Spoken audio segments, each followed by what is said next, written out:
Olá, um bom dia a você que nos acompanha aqui na CBN Campo Grande. É sempre muito bom contar com a sua audiência, com a sua interação através dos nossos diversos canais aí nas lives, tanto no Facebook quanto no YouTube e, é claro, também no nosso WhatsApp 999 32 3500.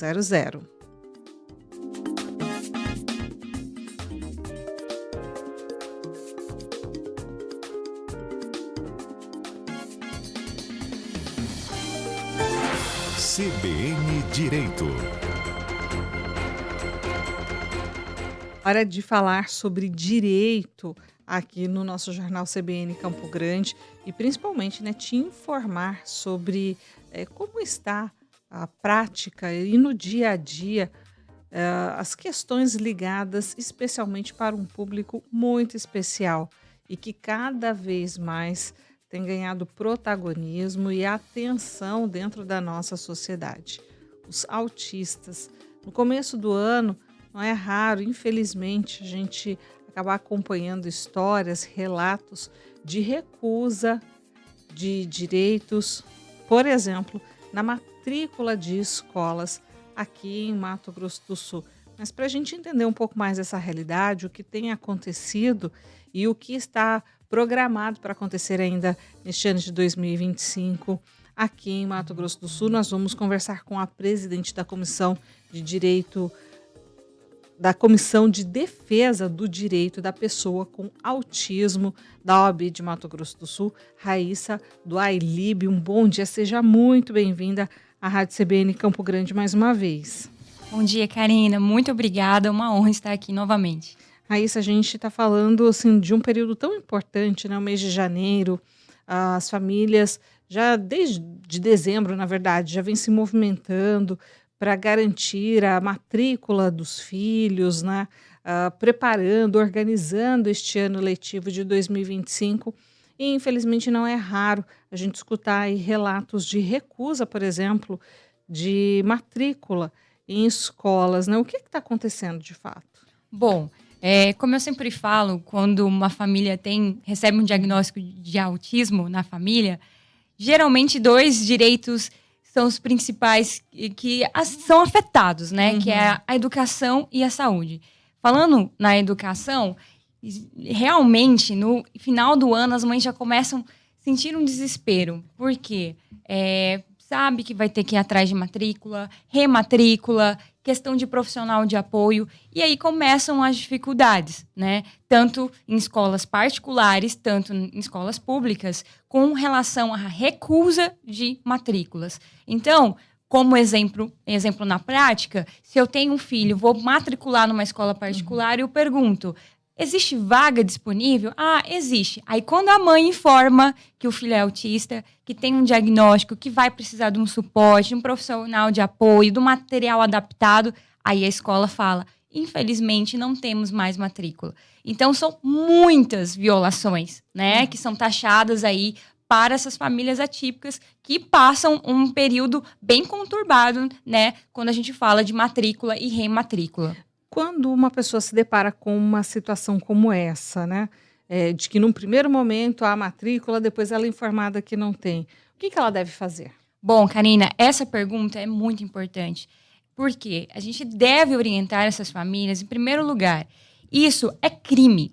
Quando uma escola ela se nega a receber um aluno com deficiência, um aluno autista, deve buscar a proteção, a garantia desse direito, denunciando para o Ministério Público. Isso é muito importante. E não só, alguns casos é importante, inclusive, conseguir por via judicial que essa matrícula seja garantida, ou um profissional de apoio, o suporte necessário. Então, as famílias elas precisam estar orientadas que não basta você só sair daquela escola e deixar por isso, porque outras crianças, outras pessoas estão sendo afetadas. Muitas famílias, todo, elas passam por essa situação quando a gente fala: olha, você precisa denunciar, olha, você precisa lutar pelo direito do seu filho, e muitas vezes essa família não quer, Fala: não, infelizmente passei por isso, mas eu vou mudar para outra escola. Não, essas violações, elas precisam virar estatística,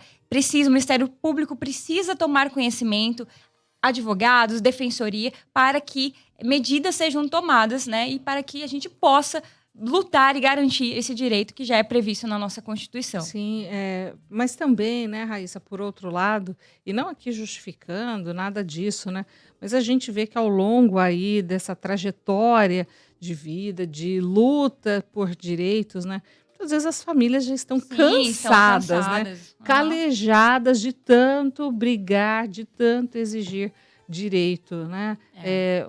Como que você acaba também sendo acionada numa situação como essa? Bom, o que acontece? A gente entende que é uma luta, né? Como eu disse, não só na educação, mas também na saúde. Geralmente essa família ela tem que estar aí brigando por um melhor tratamento, com consultas com médicos que geralmente não tem, com terapeutas que geralmente não tem.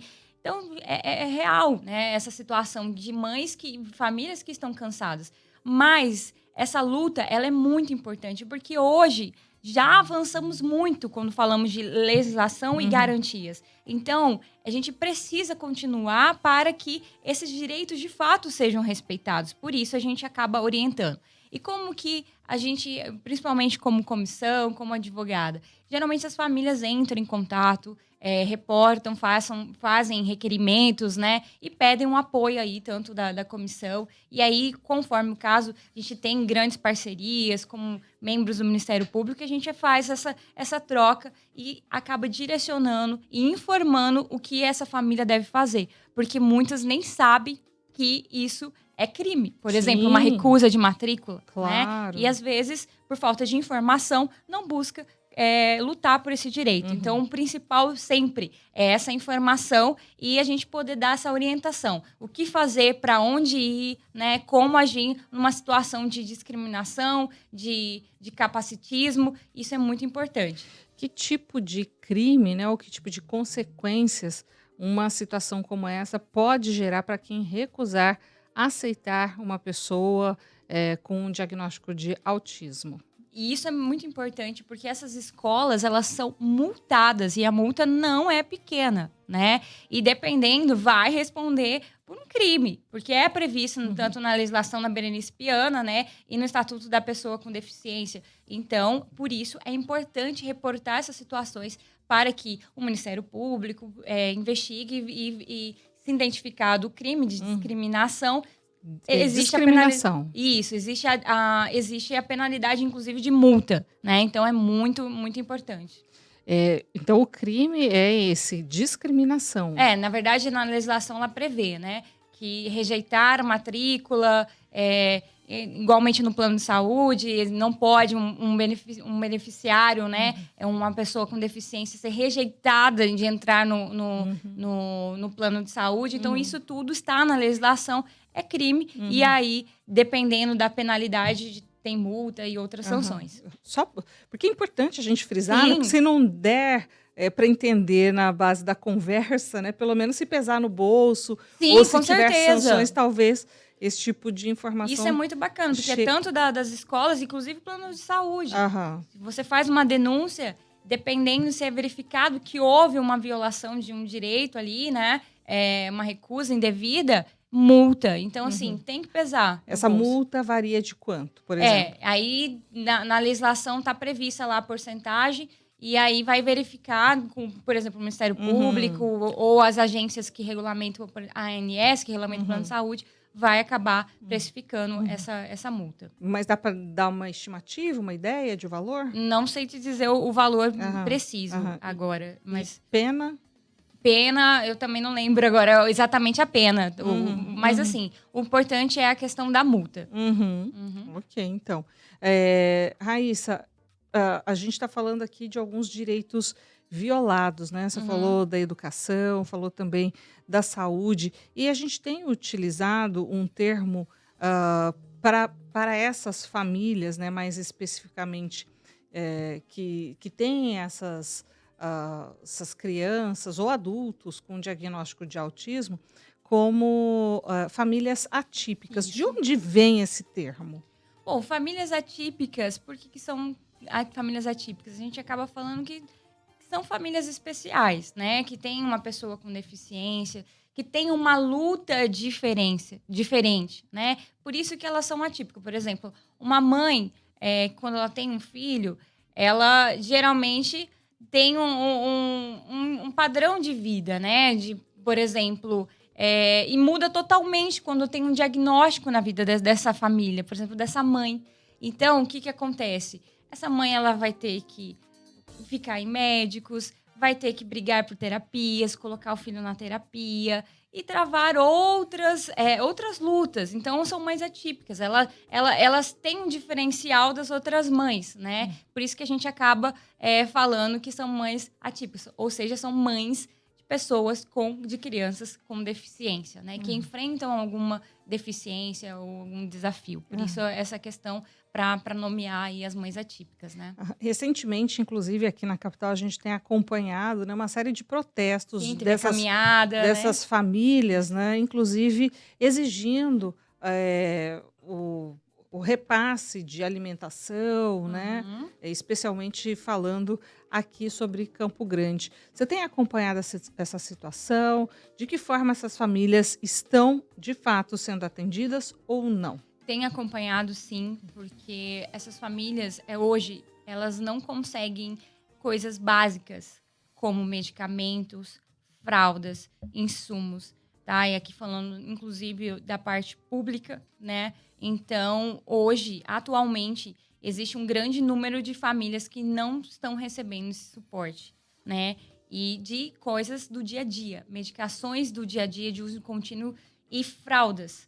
Então, essa luta, inclusive, elas têm se reunido, têm feito manifestações, caminhadas, e esse socorro, esse apelo. Por isso, eu acredito que já o Ministério Público já está acompanhando toda essa situação para apurar o porquê que isso de fato está acontecendo. Mas, atualmente, existem um grande número de famílias que não estão sendo assistidas, que, infelizmente, está previsto, né, na Constituição, que o SUS deve fornecer nutrição, medicação, fraldas, mas infelizmente não está sendo fornecido. Recentemente, inclusive, a gente recebeu aqui uma resposta da CESAL a respeito desse assunto.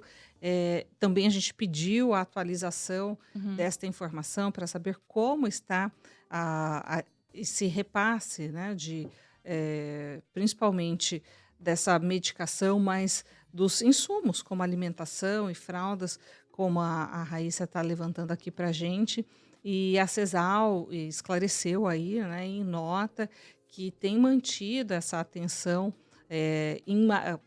respondendo à manifestação das mães atípicas aqui em Campo Grande e que, sim, estão colocando à disposição dietas alternativas e também fraldas, né? Esse material aí, outros insumos que têm apresentado déficit realmente para a chegada desses insumos até as famílias. Então, nesse sentido, a Secretaria Municipal de Saúde tem se posicionado, que tem apresentado alternativas nesta distribuição de dietas e de insumos. Além disso, oferecendo também um cardápio alternativo. Então, a gente segue aí aguardando essa atualização de informação para saber se, de fato, como está esta resposta hoje, né? Mas é claro que a gente segue acompanhando aí, trazendo essas respostas para você dentro do jornal CBN Campo Grande. Raíssa, o ano de 2025, ele está ainda muito no início, né? Se mostra muito desafiador. E o que você está preparando, né? O que a comissão está preparando, inclusive, para discutir o direito da pessoa com autismo este ano? Bom, Karina, já pegando um gancho do que você falou sobre essa resposta para essas mães, a gente sempre fala que a informação é o melhor poder, né? Então, essas famílias, elas precisam estar orientadas. Não se conformar com respostas vagas, né? Porque, no caso de alternativas, muitas famílias e muitas crianças, elas não conseguem receber medicações alternativas porque elas têm uma certa restrição, né, e indicação médica para um tipo de medicação. Então, nesses casos, eu sempre oriento: procure a defensoria, procure o Ministério Público, procure um advogado.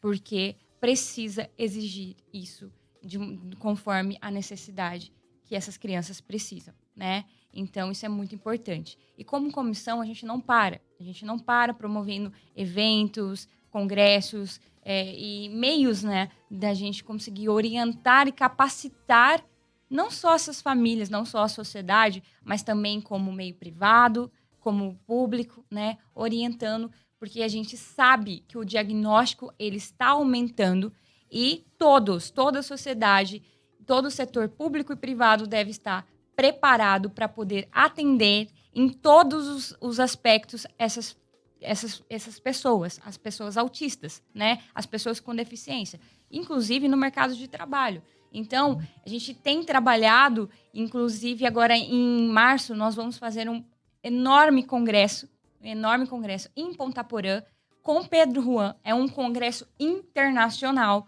onde a gente vai juntar Paraguai e Brasil para falar sobre capacitação, para falar como o setor público, o setor privado e a sociedade deve se comportar, levando capacitação, trazendo profissionais de altíssimo nome, né, do Brasil.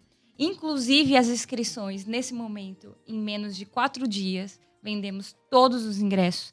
Então, elas estão paralisadas para abrir para o segundo lote. É uma previsão de um público de quase 390 pessoas do Brasil inteiro, não só de Ponta Porã, que vão estar na cidade de Ponta Porã no dia 15/3. E por que a escolha de Ponta Porã? Bom, essa escolha de Ponta Porã, eu tenho que até citar um nome de uma pessoa muito especial, que é a Chayenne Amaral, que hoje ela é esposa do Luiz René, que é secretário-geral da OAB, e mãe atípica, eles são pais atípicos. E eles são de Ponta Porã.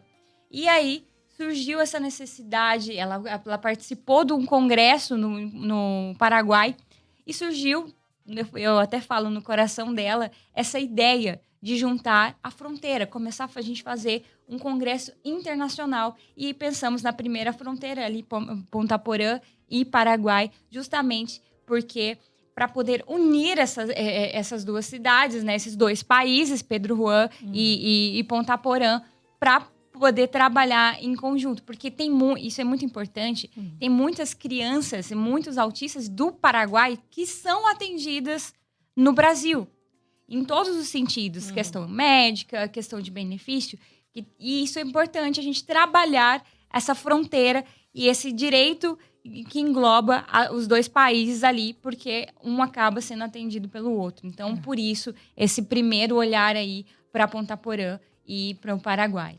Isso, então, quem quiser participar aí precisa agora ficar acompanhando. De olho no Instagram, porque agora a gente vai abrir novas inscrições, segundo lote, mas pequeno número, porque em 4 dias a gente já conseguiu esgotar praticamente todas as vagas. Tem uma previsão de quando tem essa abertura de segundo Ainda lote? não, a gente tá verificando, né? Por isso que é importante acompanhar tanto no Instagram da comissão, tanto no Instagram do Congresso, porque a gente vai colocar as informações de quanto vai abrir, se vai abrir, porque muita gente, infelizmente, não conseguiu fazer. Por mais que a gente avisou, porque a gente está trazendo um médico muito, muito renomado, que é o Dr. Paulo Liberalesso, ele é de Curitiba, ele é um dos maiores neuropediatras do Brasil, né, com reconhecimento. E a gente conseguiu trazê-lo pela primeira vez para o Mato Grosso do Sul. Ele estará em Ponta Porã, então em 4 dias, praticamente, a gente já vendeu todos os ingressos.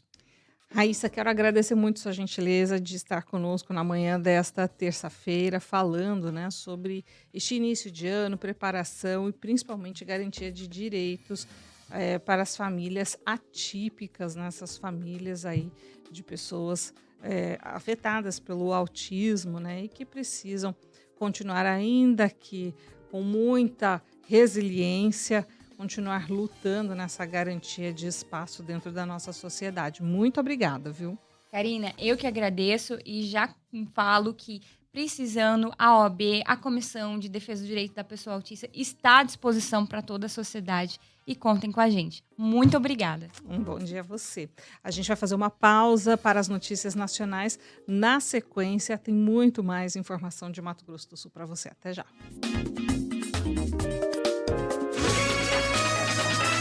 CBN